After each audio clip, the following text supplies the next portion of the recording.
Hey guys, how y'all doing? VaulSC here. We are going to take a look at a game of infiNity, a bat rep between Shasvastii. Been telling myself after I get Wildfire painted up, got to play some more Shasvastii. Been looking forward to that. Took forever for them to come out. Then I started playing other factions anyway. I've got them painted up. Definitely want to put some more games on the table with my boys, the Shasvastii. And we'll be going up against TAC, the Tartary Armoured Korps. Against one of my regular Ariadna opponents, so looking forward to that one. And we will be playing on the mission Frostbyte, even though it isn't in the current ITS pack. Everybody agrees they cut one of their best missions and they added in some crappy missions. What a Corvus Belli doing. Anyway, that's a story for a different video. We'll be playing Shasvastii versus TAC on Frostbyte. Now, spoiler alert. If you like watching these bat reps without knowing who wins and what's going to happen, maybe skip forward an extra 30 to 45 seconds, because I'm going to tell you, and if you haven't done that and you're just going to listen to this anyway, this is a one-sided game in which I get crushed.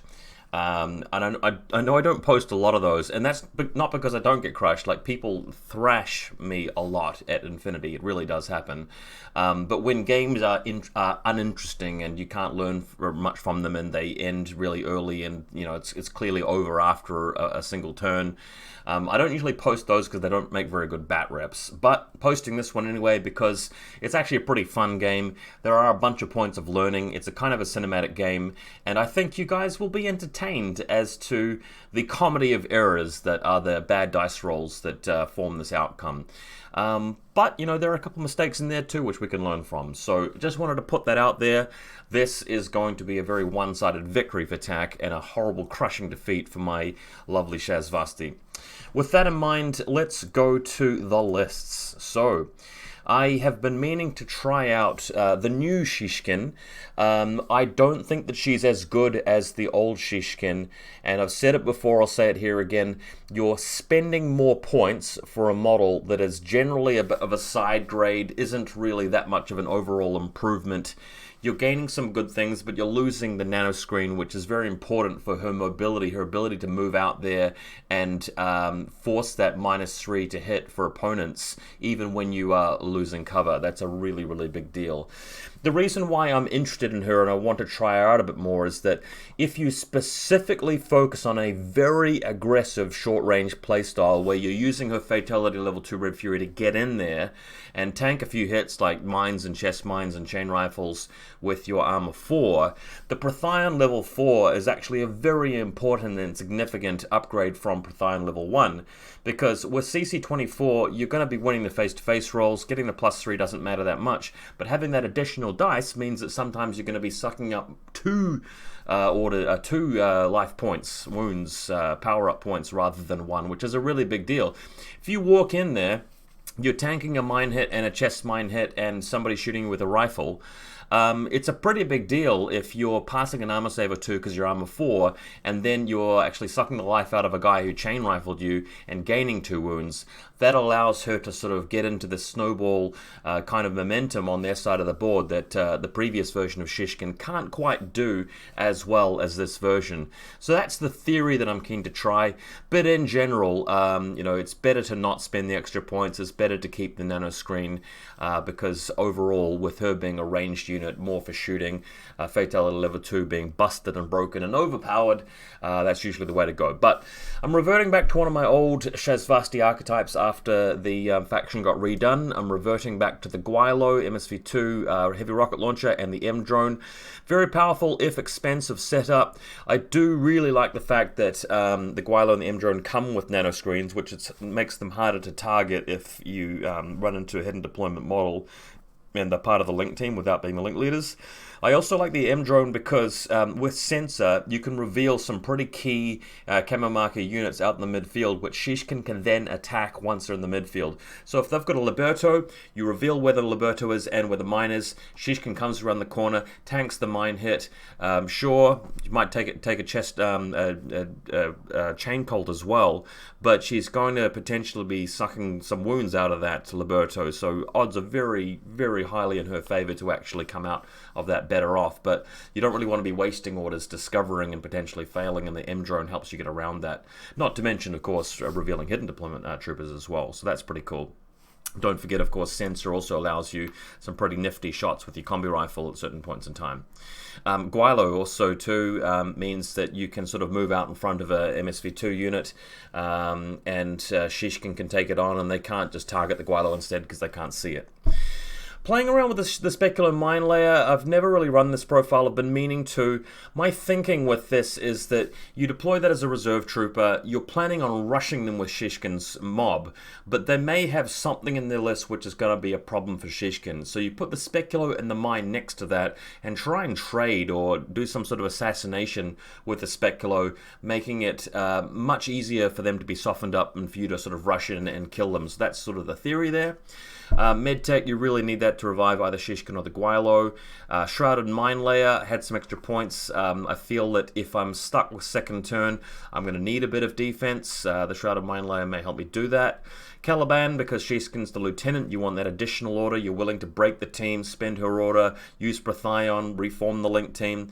Malignos Killer Hacker, mainly because I've just finished painting him up. I just wanted to get him in there, but since I'm running the Mines Mine Layer rather than the Dazer Mine Layer, having the Malignos there to plant the Dazer if you're up against something which might run across the battlefield and try and kill you, the Dazer could really help you in that spot. I also don't want to set up a Mine Layer Dazer in the midfield because it will affect my own troops when they're trying to shoot across the board. And then of course a couple of cheap cheerleaders to allow you to afford the rest of it. So that's what we're going to be experimenting with.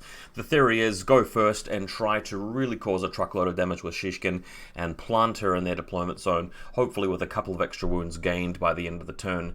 Note that in Frostbyte, if she's the data tracker, she gets an additional order as well. So it's like a 12 order run with Sheshkiin, which I'm hoping will be ball busting. Now, my opponent,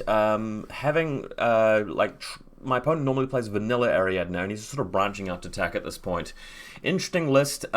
He's running all of the same stuff that I would normally run.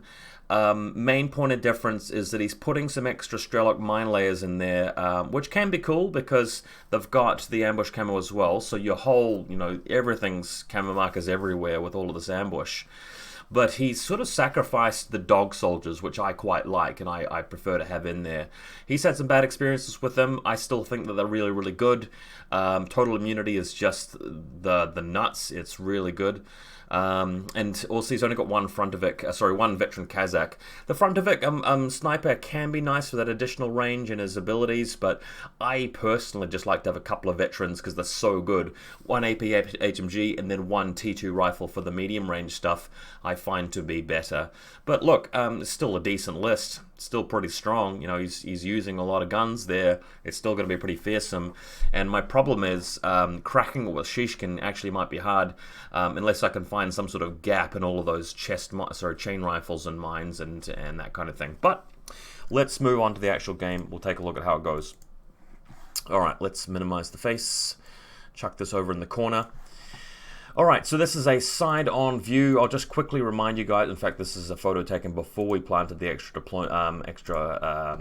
objectives in, but what you're going to do is you've got to move, there's an exclusion zone mind you, so you can't go in there, but you've got to end the game with your data tracker in there and their data tracker not in there, and that's going to gain you a ton of points. So if you can kill the data tracker, have yours in, bunch of points from that, and you also get a bunch of points for having more army kills by the end, but the freezing zone is also going to kill you, so unless you move up and press the buttons, which are going to turn on the heating units in the zones near your deployment zone and everything like that, all of your stuff will die except heavy infantry and the data tracker. So one way to win is to prevent them from actually heating their side of the table. All of their stuff dies, and that might put you ahead in points. But generally, the theory of this mission is to try and go second, and then in the last game round, the data tracker has to be out in the exclusion zone. You go hunt him down and kill him and put your data tracker in there, and then you win easily. But still a good mission because a lot can happen before that last turn gasp, and it's still quite difficult to keep your data tracker alive for 3 turns. So there are the objectives, the heating units just laid out across the table. Another look from the side view of where my deployment zone is, from the left-hand side of my deployment zone, and this is a look from the right-hand side of his deployment zone. So he'll be deploying down the bottom part of the photo. I'm winning the dice roll for first turn and taking. No, I think my opponent won the dice roll, then chose table side, and then I went first. So I am putting my guys down first, and the Malignos is going to go in hidden deployment right here, just behind this building. I actually realized that maybe deploying him in hidden deployment is a mistake, because with going first, I'm missing out on his order. So that might have been a little bit of an error there. Sheshkiin's basically deployed right behind him, with Sheshkiin, the Gwylo, represented by the heavy rocket launcher Suryat. And note that my Sheshkiin is actually converted out of a Gwylo model, so although I have the Gwylo model, it's being used as Sheshkiin. So I'm using a Suryat heavy rocket launcher, since there's no Gwylo heavy rocket launcher available as that model. And of course linked to the M drone at the back here, represented by a Q drone, because the M drone is, you know, an R drone. And Doctor over here, helper bot. This is the real Shrouded. That is a mine laid by the Shrouded. We've got our Caliban over the side here. Note, guys, that there is an exclusion zone right through here, so I'd love to be able to deploy all my infiltrators out there, but exclusion zone. HVT over this side. My classified is the one where you've got to pass a whip check nearby to the enemy HVT with a veteran or heavy infantry unit, or +3 if you're able to see it, that kind of thing. So, yeah, Ikadron way at the back here, behind my line. Side-on view of where the Caliban is. Close up on Sheshkiin. She is the team leader. She is the lieutenant. She is the data tracker. Ready to go with this profile. And, yeah, so just counting out her little extra order. The Albedo token in play as well. Kind of nice that the Wildfire box set comes with all these really cool cardboard tokens. My opponent from right to left, let's just move the camera a little bit. So there's a Strelok person over here, and this is an ambush camo. I believe this is the Fort Observer. Then there's the HVT further out here. This is the pack handler, and that's the Antipodes at the back. Then you've got the tank hunter missile launcher. There's an Ermendino who picks up... what does he pick up? A combi rifle? This is a Kazakh who I think is lieutenant. Then you got the Kazakh team nearby. We'll look at them in the next photo. So through the middle here, Kazakh at the bottom of the building, not part of the link team, which leads me to believe probably the lieutenant. Then you got the other Kazakhs plus the vet HMG on the building, with a sniper nearby, represented by one of the French models. Another Ermendino out in the midfield who gets an explosive close combat weapon. Camo marker here, which I think is another Strelok. Yeah, no, there's just tons of camo markers everywhere. You see another whole bunch of them over here. That's another Strelok mine layer, just covering that flank. So my reserve trooper is the Speculo Killer. Initially, I was going to put the Speculo Killer way back here next to this group, because I thought, well, if there's ambush camouflage there, if I'm an impersonator, the mine's not going to detonate. I can come past this rock thing, kill this model, open up a little bit of a hole here. Then Sheshkiin can burst around the flank, pick up off a couple of things with her Red Fury, and potentially farm these Antipode dogs for additional wounds that she's going to beat them up so badly in close combat. And then end the turn behind this rocky outcrop with 4 wounds, and the Gwylo and the M-drone hanging around. And then as he sends his Ermendinos through, they should be pretty easy to fend off. And I might get a whole nother turn out of it, because the link team's going to be really hard-pressed to walk all the way around and flush me out. So I was going to try that, but then my opponent reminded me that, hang on, you can't deploy your mine with the mine layer ability in such a way that its area of effect of detonation will affect your opponent's camo markers. And I was like, oh god, that's terrible. So went for a different play instead, decided to actually take the risk, make the dice roll to deploy the Speculo next to this free-range Kazakh at the back, meaning I could just attack it. If I just remind myself that Kazakhs don't have any chain rifles or anything, so this Kazakh will die without trading for my Speculo. If the link team does anything, the mine's going to go off on them, so if I manage to even kill one Kazakh, I won't be able to get the vet, but if I kill one Kazakh, that will drop the power of the link team down significantly. They'll have a really tough time going after Sheshkiin and the Gwylo, so great play. And for the rest of the turn, I can just move Sheshkiin, and I could even just just re-impersonate this Speculo, and God, I mean, is he going to spend 2 or 3 orders trying to kill it? I mean, his priority is going to be to kill Sheshkiin, so this seemed like a decent play. Anyway, make the roll, and it comes out as a 15, which is not a crit. It's one roll too high because Speculo's actually whipped 14, and look, that just didn't work. So very bad luck with the first dice roll that impacts the actual state of play.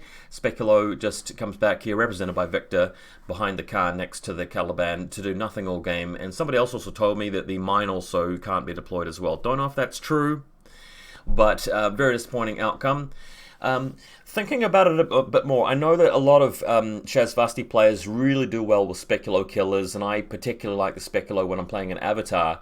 But for most Shasvastii lists, Speculo is not particularly my style, because I don't like to take those kinds of risks normally, and I do like to take second turn an awful lot where the Speculo's not as good. And on a table like this, with a list like this, the Noctifer would have just been so much better.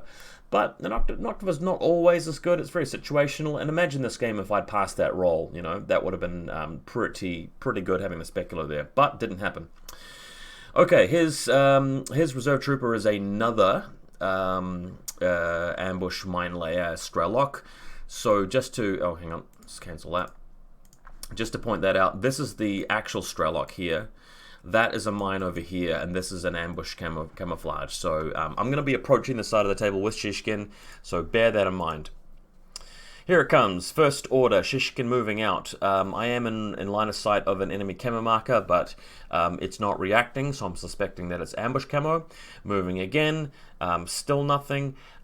When you're playing against this style of tack list, you will kind of fall behind and be at a disadvantage if you always assume that every single camo marker is something.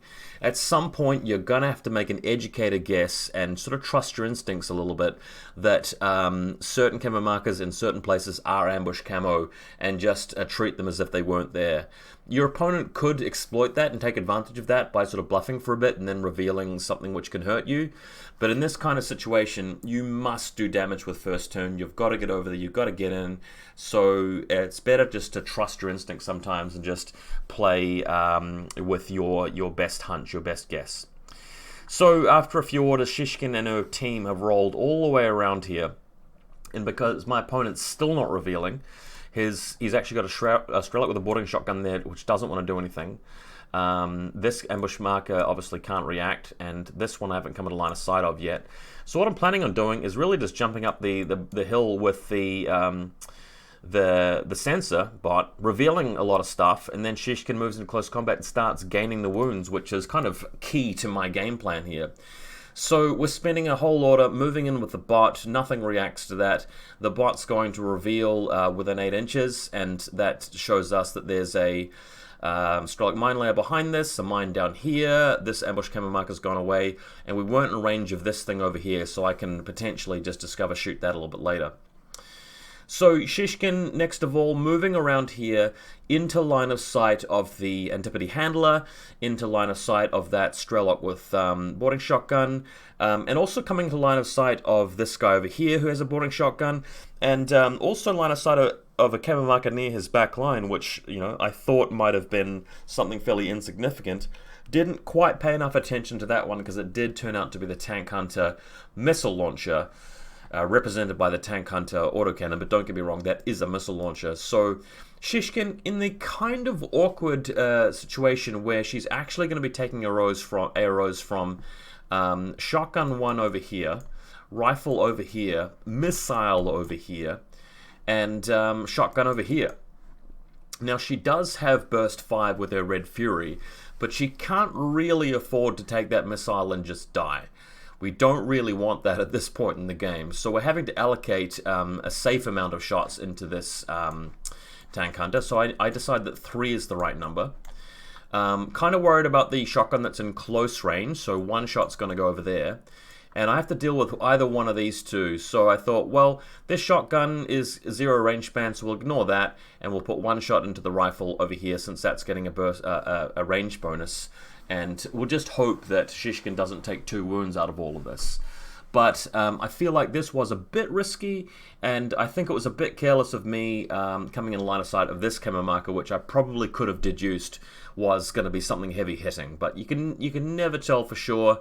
Still, 3 dice against 1 for the missile launcher should be okay. Alright, so coming to the next order, what's happened here? So this is just another view, sorry, of the shotgun also being unleashed.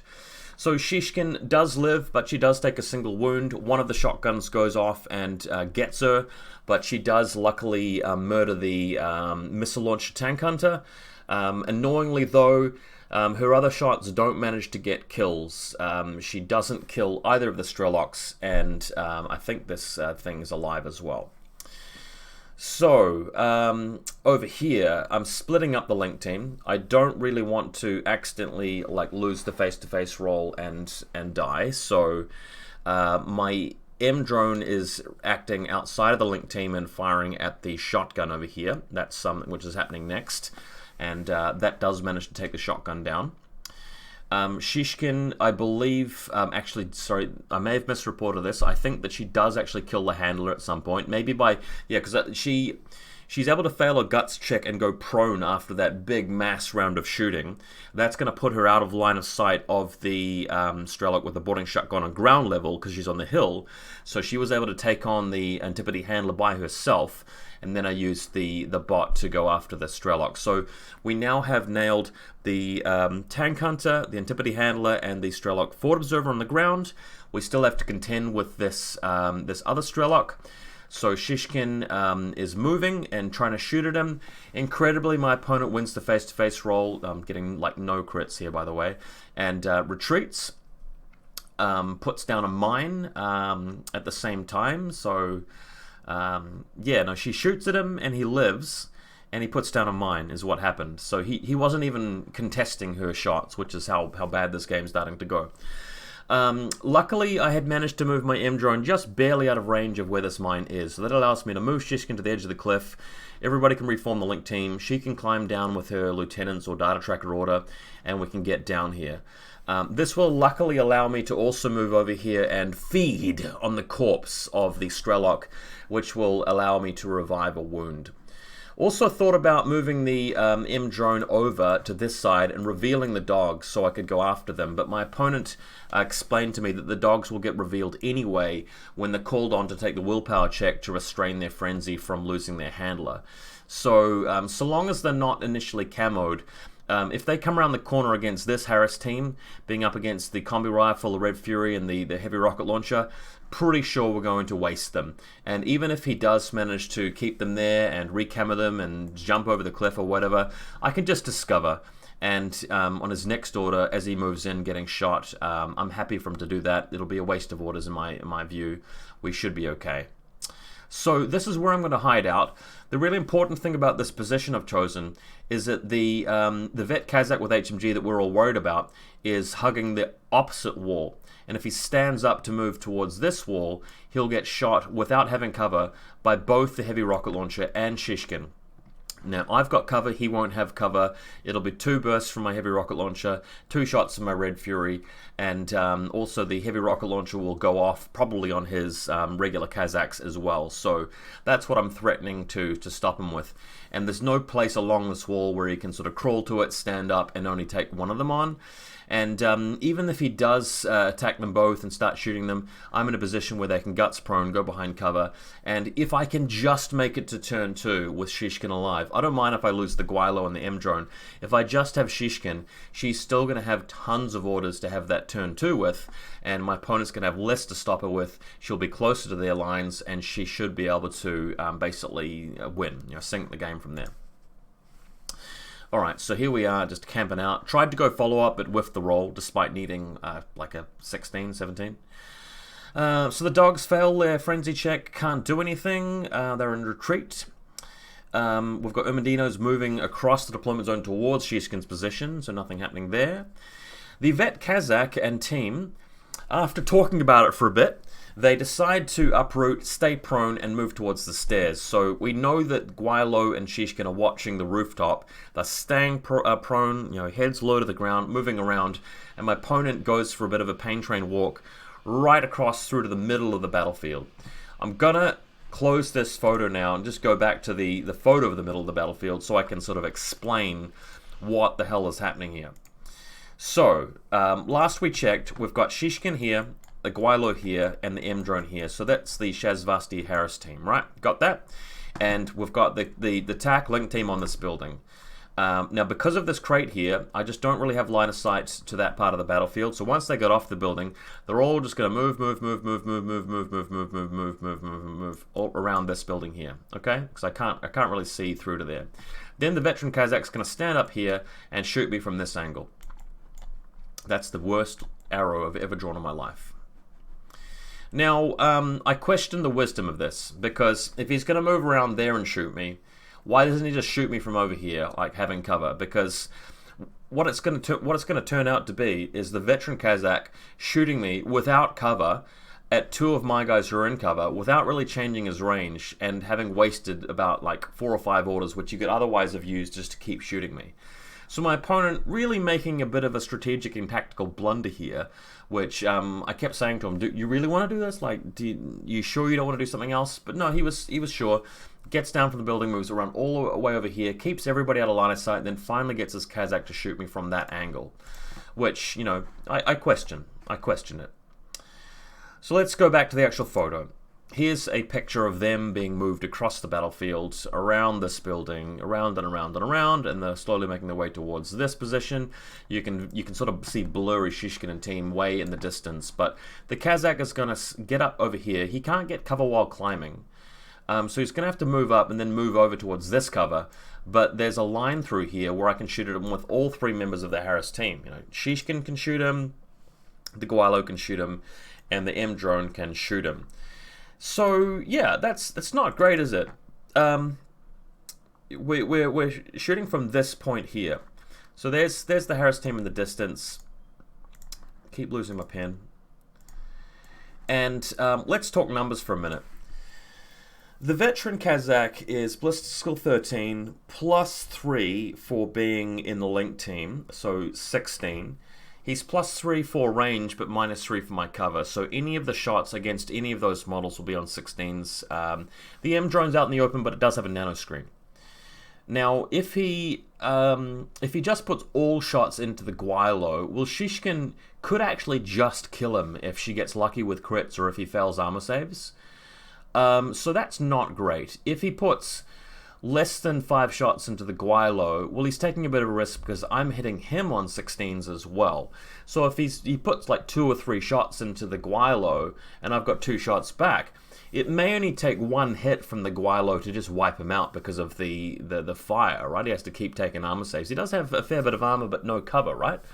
So this is really dangerous. It's like really problematic. He ends up putting 3 into the Gwailo and 2 into Sheshkiin, which is fair enough. Takes the free combi shots from the M drone, which still isn't very comfortable because the M drone is really only minus 3 to hit at long range. So imagine if Sheshkiin gets 1 hit through because she rolls a crit, pretty good chance of that, and the Gwailo loses but passes some armor saves, and the M drone just gets a single hit through which kills you. How bad is this position for TAC if the vet dies here? You spend half your orders getting over here, then the veteran dies, the sniper can't even attack the Gwailo because, of the albedo. If Sheshkiin lives through this turn and you've got no defensive HMG there, how easy it is for Sheshkiin to move from that point in the table over to the middle and just eat the rest of them, noting that the veteran is the data tracker, by the way, so she doesn't even need to do that. She could just retreat and then the last turn camp out in the middle, and if she doesn't die, well, that's an automatic win for Shasvastii. Bearing in mind too that Sheshkiin can't die at the end of the game because she's heavy infantry and the data tracker. Gwailo can't die either, but the vet's the only heavy infantry that he's got and is the data tracker, so if we don't press any buttons, every single Ariadne model will die. So will every Shasvastii model except for Sheshkiin and the Gwailo, giving me a points victory. So this is pretty serious. I was just really shaking my head, but my opponent insisted on doing this anyway, moves across the gap, and of course promptly proceeds to win every single face-to-face roll. So, what was I even worried about, right? Gwailo takes a wound. Sheshkiin takes some hits, luckily passes armor saves. The M drone gets a couple of hits through, but doesn't do any damage. And now the veteran Kazakh is in cover, so he can start proceeding to shoot, and I won't really be at any big bonuses. I will be at a penalty for cover now, and he'll effectively be armor 7. So that happens. Keeps shooting, blows up the Gwailo, and with orders from Group 2, tries to send the Ermendino in there to kill me. That doesn't quite work out for him. The Ermendino dies. But I think in the process of that, does manage to get over here to shoot at Sheshkiin, and I believe drops her as well. Other guys moving around into cover. He's run out of orders for Group 1. I'm pretty sure this turn does end with Sheshkiin dying. Yeah, it does. So I think what happened here is the Ermendino, I can't remember how he killed me. It was either with a combi rifle or a chain rifle, or just something went wrong for him to actually kill Sheshkiin here, because she only ended up taking 1 wound from the Kazakh's onslaught. And I think I might have gone prone or something like that, but he's able to get around there. I do remember Sheshkiin dying at the end of this turn. So I've lost the Gwailo. I haven't lost the M drone, but I have lost Sheshkiin. So seeing what I need to do here, when it becomes my turn to, I'm looking at this and going, right, I do have the right angles here. All I need to do is send the little drone over and revive Sheshkiin. Sheshkiin needs to eat a corpse or 2 and just wait it out and hopefully beat them in the next turn. So I spend a good 4 orders just moving the snake around. I think the turn started with like 7 or 8 orders. So moving past these inept people in the corner doing nothing, Caliban and Speculo taking up like 70 points, but the snake moves around the side here and does get to Sheshkiin. I believe I did trade with the Ermendino, so that should be dead by now, and the snake able to revive Sheshkiin, and she's back with 1 wound. With the last part of the turn, I bring out my Malignos from hidden deployment, heading towards the position of the veteran Kazakh. Again, if I can just kill that Kazakh, I will be well in the lead to win the game. And there's kind of a decent chance of me doing this. Malignos moves up. It won't be able to get a position of cover, but I can at least deny the Kazakh cover. And although I can't take advantage of a surprise shot against the Sixth Sense, I can take advantage of my thermo-optical camouflage. So what we're talking about here is ripping into him with AP rounds, which is kind of helpful against the vet. Malignos being Ballistic Skill 12, I'll be +3 for range, -3 for his mimetism, 3 dice on 12s, and he'll be shooting back with 2 dice on 13s because it's +3 for, he's using the heavy pistol by the way, +3 for range, +3 for being a link team, -6 for TO camo. So fairly even. I've got a small advantage here, 3 dice on 12s, 2 dice on 13s, but he just promptly rolls the crit, wipes out the Malignos model just down the drain. I had to do it though because risk to reward ratio, losing the Malignos doesn't mean I automatically lose, but killing the veteran Kazakh pretty much seals it as a win for Shasvastii unless he can find some way to get to Sheshkiin, which is going to be kind of hard. Alright, so there you go, Malignos murdered by the sharpshooting Kazakh with a heavy pistol. Still got one last try at this. The Shrouded with combi rifle. Less of an opportunity here, but I can move up the ramp, come back down again, fire the combi rifle. Again, much lower chances of achieving this. I think I'm ballistic skill. Well, I start at 12, +3 range, -3 cover, -3 mimetism. That puts me on 9s on 3 dice. And if he uses his HMG at medium range, ballistic skill effectively 16. I don't get cover, but it's -3 for the camouflage. So what's that? 3 dice on 9s versus 2 dice on 13s. Again, not great, but I only got to do 1 wound to him because he's already taken 1 wound from his shootout against Sheshkiin. So this happens. He whiffs the rolls. I get some hits in, but he tanks all the armor saves and lives, and the Shrouded does nothing. So end of turn. So wow, that was yuck. But here we are. So more Ermendinos closing in on Sheshkiin's position in his turn. And more Ermendinos closing in on my line over here. One of them is being shot at by the combi rifle, but plants smoke down. So over here we've got Strelok as well, recamoing, smoke going down. Strelok coming around here to try and deal with Sheshkiin. Strelok initially going after my M-drone, running into a bit of bad luck here because the M-drone successfully manages to sort of fend him off for a bit, so that was pretty cool. Sheshkiin's prone behind the wall here, so Strelok trying to boarding shotgun me, but the M-drone sort of clawing back a little bit of good luck. I really need a lot of good luck at this point, but managing to finally get through and nail him with a crit of my own. So Strelok taken down, but he will eventually take out the drone by moving in over here with the Ermedino. Ermedino trying to land a chain rifle hit onto Sheshkiin and is just barely out of range by a sliver. Mostly, and the photo doesn't show it very well, but mostly the curvature of this hill actually forces him to trace a line past the top of the hill. And when you're looking at the shape of the chain rifle template, it's at its longest when going in a direct straight line, and the problem with it is that going in a direct straight line over the lip of the hill means that you're sort of ending with it just hovering over where her silhouette would be, so it would have hit her if she'd been standing up. Because she's prone, she's actually slightly further away from it given the geometry. But yeah, chain rifle goes down, I believe, does some damage to the M-drone, but Sheshkiin does manage to live because she didn't get hit by it, and we would then shoot the Ermedino and kill it. Veteran Kazakh now just picking up and with the few remaining orders running away and hiding. Because he knows I've only got one turn left. I have to do something with Sheshkiin. He's got the last turn. He's going to be way ahead on army points. He could pretty easily press one of the buttons and heat one of the zones. So he knows that he's ahead now because I've got fewer orders. So everybody just hiding. Sheshkiin now having to move out.